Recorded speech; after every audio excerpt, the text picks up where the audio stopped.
APBN. Ributlah di TV. Wah, anggaran buka. Itu harus dibuka. Untung Prabowo ngotot tidak dibuka. Kenapa Prabowo ngotot tidak dibuka? Karena itu rahasia. Di aturan undang-undang kita, strategi tidak boleh diucapkan. Wah, kok negara lain ditulis di buku putih. Emangnya kalau ditulis di buku putih itu udah itu yang sebenarnya. Penipuan semua itu.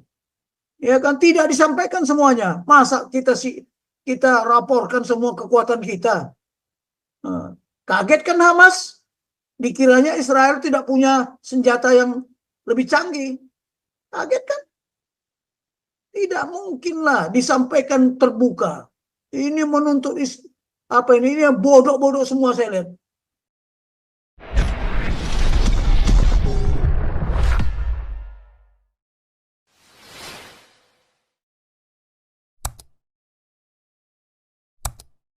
Terus. Baik ya. Kemarin itu agendanya harusnya ada juga geopolitik. Tapi tidak berbicara ini. Jadi berbicara maki-maki malah. Mari kita lihat konsep dasar geopolitik dan geostrategi Indonesia ya, yang harus kita pahami. Nih, pemahaman geopolitik dan geostrategi nasional di era Kerajaan Mojopahit, di era setelah Indonesia merdeka dan menurut Lemhanas. Nah, ini kalau Mojopahit, ya. Ini dari Gajah Mada. Dia akan melepaskan puasanya jika telah mengalahkan Nusantara. Itu coba. Jika mengalahkan Gurun, Seram, Tanjung Pura, Pahang, Dompo, Bali, Sunda, Palembang, Tumasik. Tumasik itu sekarang Singapura. Demikianlah saya baru akan melepaskan puasa. Ini geopolitiknya si Gajah Mada atau Kerajaan Mojopahit waktu itu.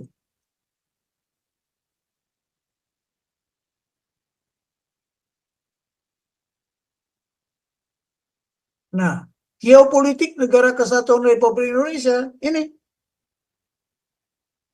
Kalau Bung Karno dia bilang apa?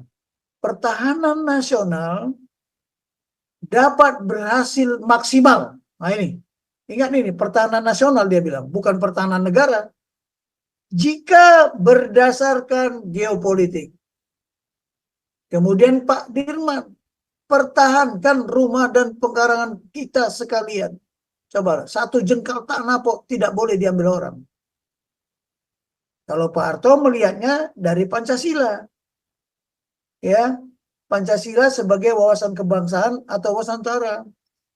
Apa beliau pesan dulu? Kita tidak boleh melupakan wawasan Nusantara yang sebenarnya jelas tampak dalam jiwa Pancasila dan Undang-Undang Dasar 45.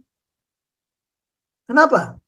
Karena kita terdiri di berbagai suku, terdiri di berbagai pulau, ya, terdiri di berbagai macam agama, ras dan golongan. Nah, itu yang dibilang Pak Harto. Jadi wawasan adalah aspek dari falsafah hidup. Suatu pandangan atau sikap hidup yang ditentukan ya oleh lingkungan atau kondisi alamiah di mana kita hidup. Di mana manusia itu menentukan jalan cara mencapai tujuan hidup.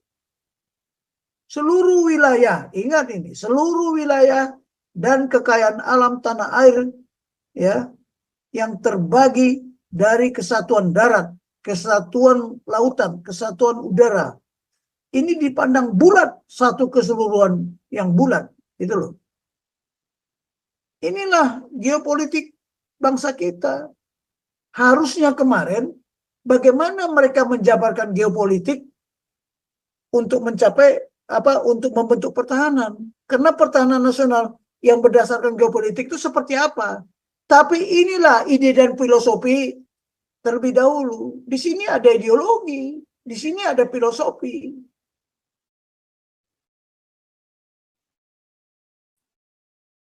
Pertama ini, pertahanan nasional dapat berhasil maksimal jika berdasarkan geopolitik. Ini kata-kata ini ya ditaruh di pintu depannya Lemhanas itu. Tapi dia nggak bisa menjabarkan. Nah, ini doktrin pertahanan nasional yang diyakini ya sebagai cara bertindak negara bangsa Indonesia adalah pertahanan keamanan rakyat semesta. Apa itu pertahanan keamanan rakyat semesta? Pertahanan nasional yang berdasarkan apa? Kerakyatan, kewilayahan, ya, kesemestaan. Inilah doktrin Ankam Rata.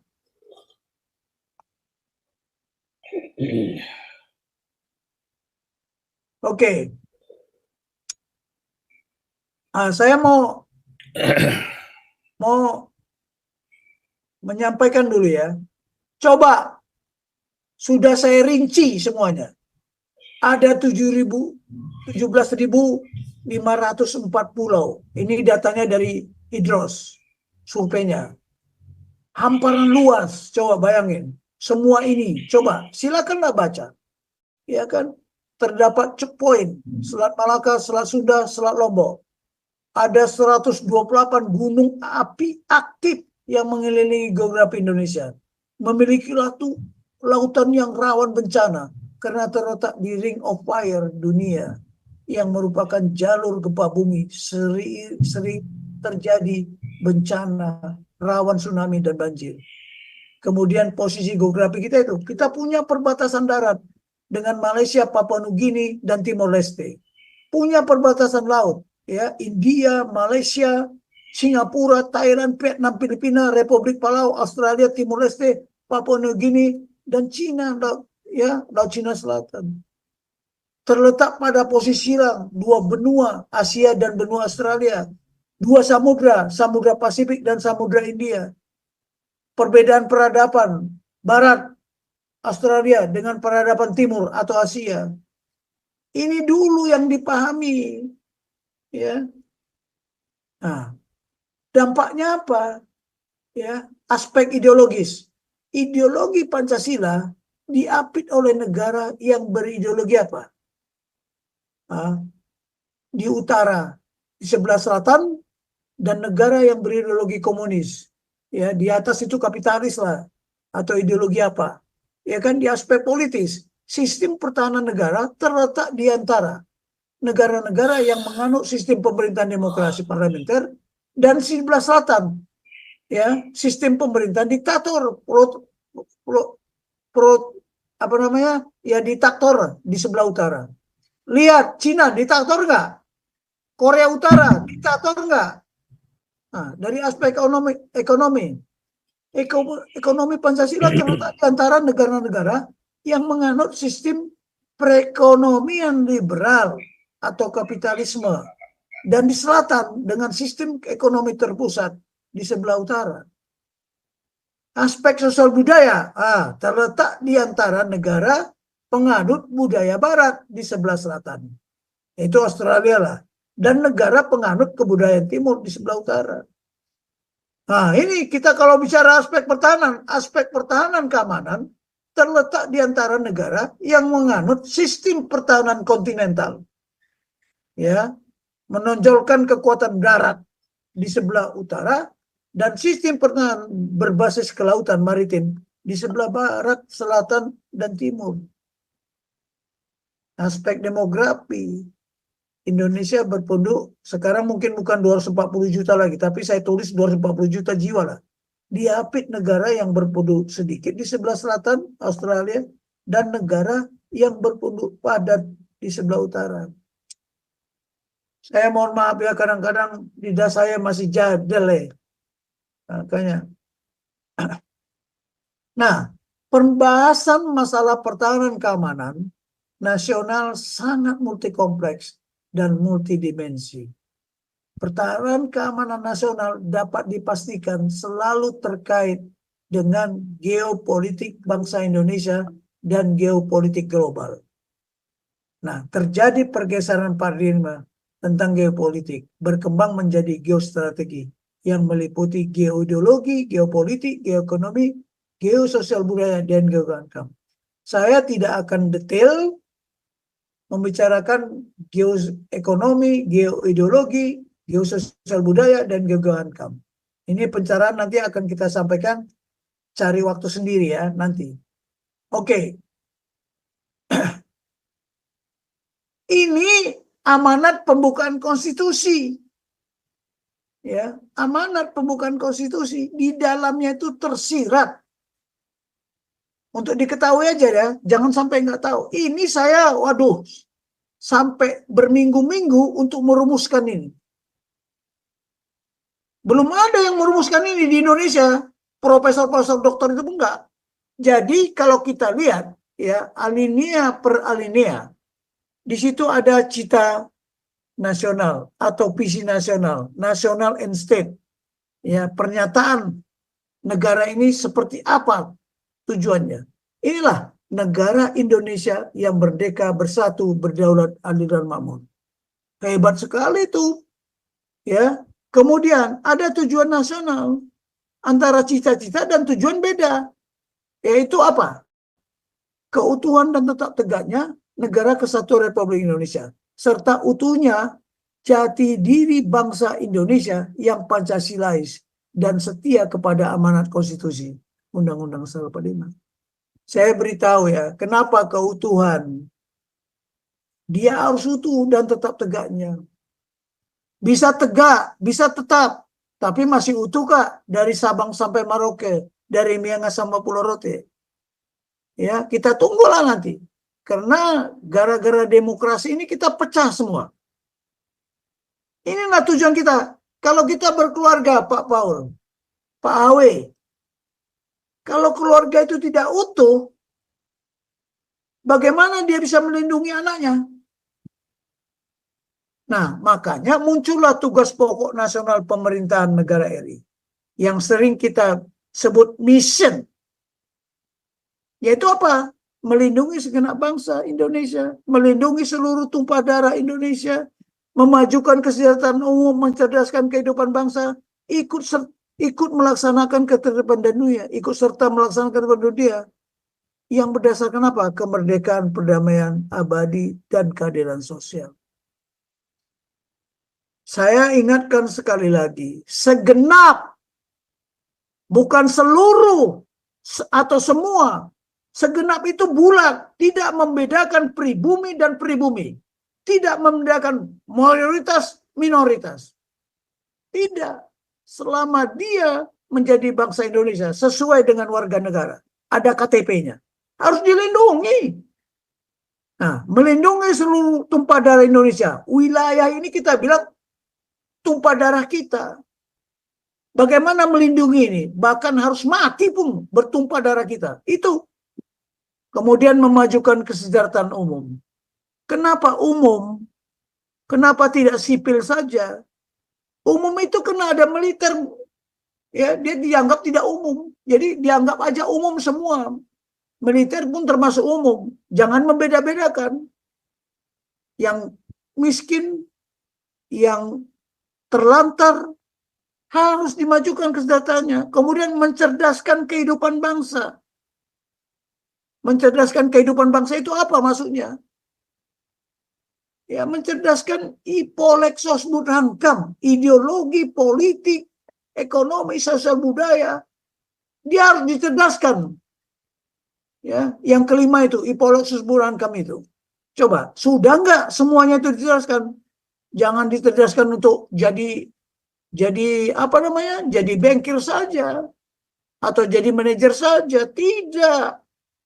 Ikut serta melaksanakan ketertiban dunia yang berdasarkan kemerdekaan, perdamaian abadi dan keadilan sosial. Kalau kita mau ikut serta melaksanakan ketertiban dunia, sudah ditentukan politik bebas aktif. Ya kita nggak usah cawe-cawe. Ya, untuk memihak kepada satu negara. Ya, kepentingan nasional inilah. Nah, nanti saya beritahu lagi. Nah, dari sini punya kepentingan nasional. Karena ada kepentingan nasional kita. Kepentingan keamanan, kepentingan kesejahteraan, dan kepentingan hubungan internasional. Ini dianalisa. Karena ada yang vital, ada yang major, ada yang important, ada marginal, ada peripheral. Ini tidak saya jelaskan dulu sekarang. Tapi kalau yang vital itu, jangan coba-coba ganggu kedaulatan wilayah. Ya. Jangan coba-coba ganggu tapi kita harus menganalisa tugas pokok nasional itu menjadi karena ada tugas terkandung. Pada pertemuan yang lalu, saya sudah menyampaikan melindungi segenap bangsa Indonesia dari ancaman apa? Ada ancaman militer, ada ancaman non-militer, ada ancaman tradisional, ada ancaman non-tradisional. Nanti kita buka ya, ancaman seperti apa saja yang merongrong Indonesia. Ada yang datang dari luar, ada yang dari dalam. Pada kesempatan yang lalu, saya kan pernah menyampaikan bahwa Indonesia itu ya tidak harus pihak lawan menyerang dengan senjata yang canggih, peluru kendali, apa segala macam itu tak perlu. Kalau orang luar negeri itu berpikirnya begitu. Tapi kita hancurkanlah mereka dengan adu domba. Dengan aturan. Ya. Dengan aturan kita diadu domba. Dengan dirubah mindsetnya. Saya tadi lupa menyampaikan bahwa geopolitik itu bukan seperti yang kita lihat tadi. Fisik. Tidak. Non-fisik. Pesan Pak Harto itu tadi apa? Itulah ideologi Pancasila itu kita diobok-obok. Jadi dengan aturan kita berantakan. Ya. Kemudian ini kita analisa sehingga apa? Mengapa kita harus menganalisa? Karena kita mau menyusun organisasi tugas. Siapa yang bertugas melindungi segenap bangsa? Siapa yang bertugas memajukan kesejahteraan umum? Siapa yang bertugas untuk melaksanakan tertib dunia? Lah kita punya filosofi di Pancasila, di amanat konstitusi itu juga dituliskan ketuhanan yang Maha Esa, kemanusiaan yang adil dan sebagainya ini. Untuk apa? Itulah the way of life, strategic vision. Ya, sebagai landasan menyusun strategi nasional Indonesia. Di sini ada national goal, national strategi objektif, dan national priorities. Ada national strategi konsep. Ya kan kita membuat konsepnya. Bagaimana untuk mencapai sasaran ends ini, mencapai tujuan. Caranya bagaimana? Kalau strategi ini hanya dua, tidak ada ini means ya national strategi itu apa? Resources, DIMES atau midlife. DIME itu apa? D diplomasi. I itu apa? Intelligent. M itu apa? Military. M itu apa? Ekonomi. S itu apa? Sosial budaya. Kalau Amerika cukup 4 ini. DIME atau midlife. Military, intelligent, diplomasi, ya, kemudian legal, informasi. Kalau di sini intelijen, di sini informasi.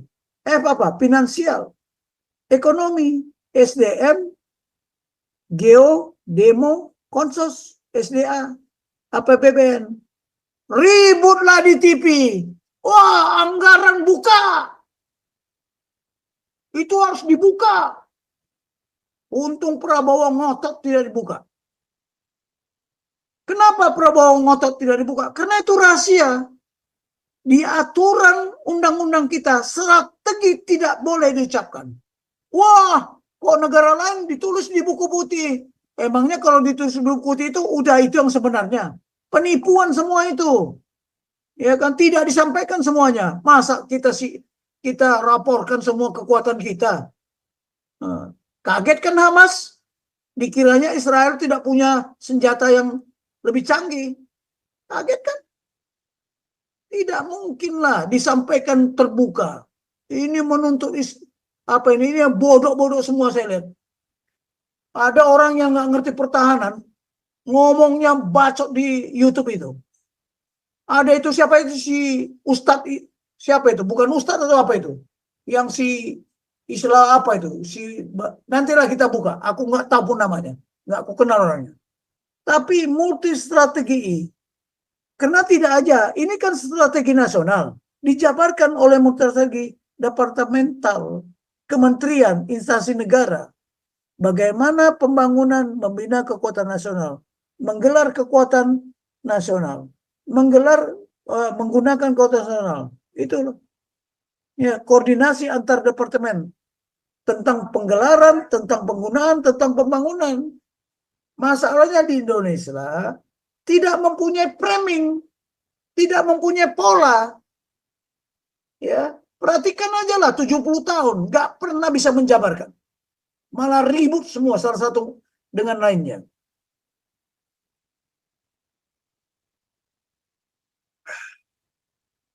Nah, ini udah saya kasih tahu tadi ya, apa tugas yang terkandung di dalamnya. Karena ini harus jadi landasan paradigma. Nah, nah ini yang saya bilang.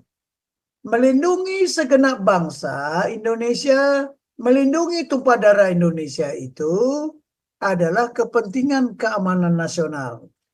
Sedangkan memajukan kesejahteraan umum, mencerdaskan kehidupan bangsa, merupakan kepentingan kesejahteraan nasional.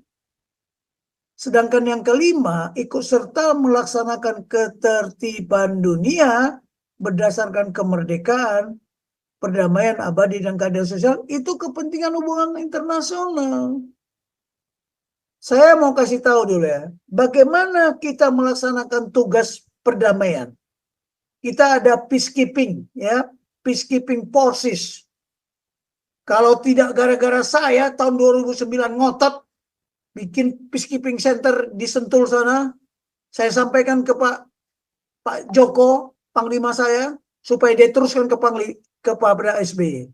Dan lewat AY lagi, saya beritahu, usahakanlah bapakmu jadi presiden meresmikan peacekeeping center. Ya, di era kepemimpinan bapakmu dan undang Bakimun untuk meresmikan. Dan itu dilakukan. Saya mah nggak perlu seperti jagoan di situ. Tapi sekarang ya saya sampaikanlah karena sudah pensiun. Dan konsep itu masih ada di komputer saya. Nah, saya mau kasih tahu bapak-bapak, ibu-ibu, kepentingan nasional ini merupakan kepentingan vital yang harus dipertahankan di atas kepentingan lainnya. Apakah itu kepentingan partai, apa itu kepentingan kelompok, apakah itu kepentingan penguasa, ya penguasa lain-lain itu seperti partai semua, pengusaha, no way. Ya. Masalah kepentingan nasional ini tidak bisa ditawar. Walaupun kalau tidak bisa diselesaikan secara diplomasi, jawabannya adalah perang. Jadi diplomasi itu sebelum terjadi gesekan. Kita dengan Singapura ada gesekan kepentingan nasional. Kita dengan Australia ada juga gesekan dengan itu. Dengan Cina, dengan negara yang ada di sekitar kita lah. Ya. Karena masing-masing punya kepentingan nasional sendiri-sendiri. Kemudian, saudara-saudaraku setanah air, undang-undang itu dibuat bukan dijadikan bantal, tapi dibaca. Kalau sudah dibaca, dipahami, kemudian bagaimana diimplementasikan dan bagaimana mengimplementasikan. Coba, tiap-tiap warga negara berhak dan wajib ikut serta pertahanan keamanan negara. Udah jelas kok ditulis itu. Usaha pertahanan dan keamanan negara dilaksanakan melalui sistem pertahanan dan keamanan rakyat semesta. Ya kalau rakyatnya sendiri nggak tahu, bagaimana? Saya takut ya si Ganjar sama si Anies itu nggak ngerti nih.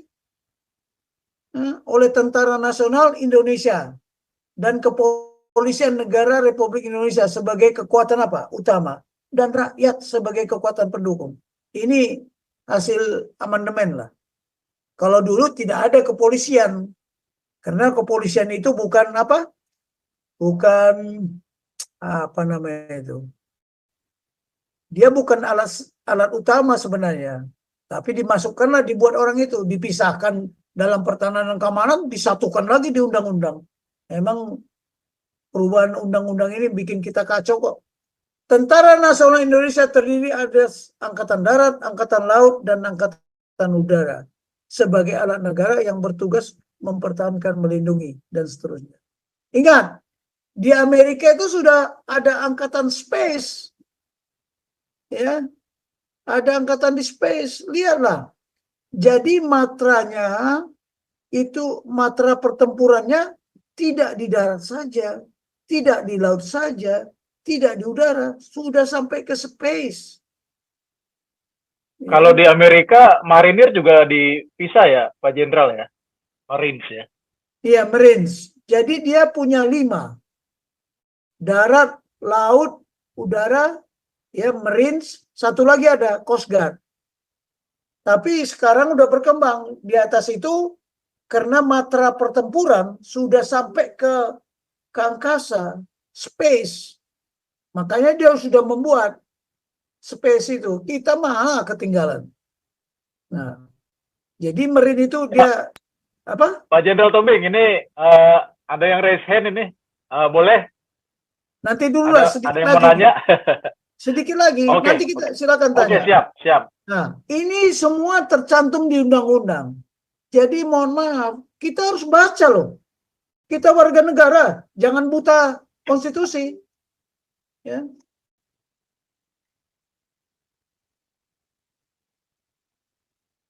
Nah, ini di dalam pertahanan negara juga sudah diberitahu. Ya, sudah diundang-undangkan. Coba, apa? Ini peraturan nih loh, nomor peraturan 23, nomor sekian. Tak usahlah kita pikirkan nih. Pertahanan negara Indonesia ya menyelenggarakan dalam suatu sistem pertahanan semesta melibatkan seluruh warga negara, wilayah, serta segenap sumber daya nasional yang dipersiapkan secara dini oleh pemerintah. Diselenggarakan secara total, terpadu, terarah, dan berlanjut. Ini belum berjalan ini. Belum berjalan. Ya. Bayangin 78 tahun merdeka, kita tidak pernah kok. Nanti saya beritahu bagaimana Pak Prabowo ya selama 5 tahun ini dia sudah berbuat dan memprogramkan. Kapan nanti kita tunjukkan? Biar aja dia bingung. Ya. Cuman di dalam undang-undang itu heran saya, sistem pertahanan semesta memadukan pertahanan militer dan pertahanan militer. Dari mana lagi definisi ini? Saya juga bingung. Yang menyokong dalam menegakkan kedaulatan dan seterusnya ya. Ini undang-undang. Nah, jadi nanti coba dilihat, coba dibaca. Ini tertulis kok di undang-undang. Di undang-undang pertahanan semua tertulis. Nah, ini coba. Ya, sudah ditulis. Nah, mengenai doktrin, tunggu satu lagi nih ya. Doktrin itu apa sih?